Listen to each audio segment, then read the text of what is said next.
पानी पिलाएं तो आप एडिशनल कलेक्टर जाएंगे मैं उनको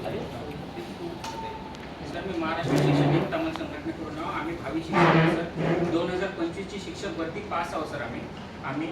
मे महिन्यामध्ये परीक्षा दिली होती 18 ऑगस्टला निकाल लागला होता शिक्षक भरतीचा त्यानंतर आमची नोंदणी आता मागचे 2 महिने पहिले झाली सर आणि 2 महिने नोंदणी होऊन सुद्धा अजूनपर्यंत सर आपल्या जिल्ह्याची संच मान्यता पूर्णपणे कंप्लीट झालेली नाही आहे आणि बिंदू नामावली पूर्ण राज्याची अजूनपर्यंत पेंडिंग आहे सर आणि हे लवकरात लवकर कशी होईल सर याच्यावर तुम्ही लक्ष द्या आणि आम्ही सर मागे मुंबईला पुण्याला दोन्ही ठिकाणी आम्ही जाऊन आलो आम्हाला नोकरीची गरज आहे आम्हाला शिक्षक व्हायचं आहे सर आम्ही कंत्राटीवर काम करतोय आम्हाला कंत्राटी भरती नको आहे कारण आम्ही गुणवत्ताप्राप्त विद्यार्थी आहोत सर आम्ही शिक्षकाचे सर्व परीक्षा पास आहोत टीईटी सीटेट सर्व पास आहोत त्यामुळे आम्ही सचिंद्र प्रताप सिंग जे आहेत आपले शिक्षण आयुक्त त्यांना सुद्धा सर भेटलो आणि त्यांची जे उदासीनता आहे शिक्षक भरती संदर्भात म्हणजे ते जाणून बुजून सर या सगळ्या प्रक्रिया डिले करत आहेत हे ज्या पत्राद्वारे प्रत्येक जिल्ह्याला आव्हान करायला पाहिजे का लवकरात लवकर या सगळ्या प्रक्रिया करायला पाहिजे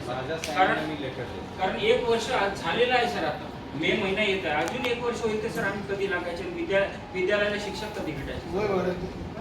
वय आमचं होत आहे सर त्यामुळे मला एवढी विनंती आहे सर आपण आपल्यातर्फे शिक्षण कार्यालयाला आत्ताच्या आत्ता तात्काळ पत्र पाठवा सर व सोबतच शिक्षण प्रधान सचिव मुंबईला तिथे सुद्धा पाठवा कारण अर्थसंकल्पीय अधिवेशनामध्ये सुद्धा माननीय शिक्षण मंत्री अजूनपर्यंत स्टेटमेंट नाही देत आहे सर तर या तारखेला प्रक्रिया सुरू आहे आम्हाला तेवढी इच्छा आहे सर आम्ही सर जिल्हा परिषद मार्फत